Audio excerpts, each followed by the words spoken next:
Yeah, I have to ask you about this compromise verdict and what you may have to say later. Can we expect something at sentencing? Yes, you can. Can you give us some hint? Well, I'll talk to you about a compromise verdict. I've seen a lot of them in my time, and I think we had one here today. But I'm not going to get into detailed analysis of why I think it's a compromise verdict. That's what I think at first blush, and I have strong reasons for those convictions. But I'll give you some more information about how I feel and why I think a compromise verdict feeling is justified. Okay. Now No, later on. Okay. Again, Ted Lavitt, Russ Green, the two attorneys for Vanessa Coleman.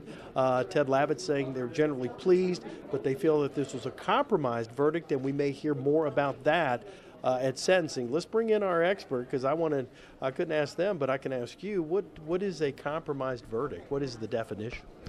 Compromise verdict means you get one side of the table with the jurors seated that believe one thing. Another side is entrenched another way, and the foreman or someone with a strong personality says, hey, it's time to go home. We want to go back to Jackson. What if we compromise and we meet here? And that may be what you saw with the rapes, because that's a huge difference, because aggravated rape requires injury, requires the use of a weapon. Rape does not. And you go from 15 to 25 years to 8 to 12 years. And if you'll recall, that was a specific question the jury foreman asked. She said that others on the jury wanted to know the difference between facilitation.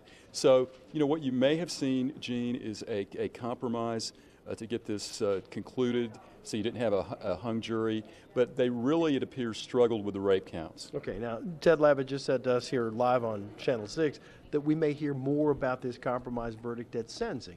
What possibly benefit could they get? Because they've gotten less than they had in the original trial. And you could also look at a compromise verdict as they could have gotten more.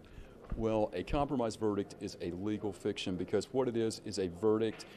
You are presuming that the jury reached a compromise, but no one knows what goes on when that door is shut in the jury room. The jury is not allowed to speak at this point in time.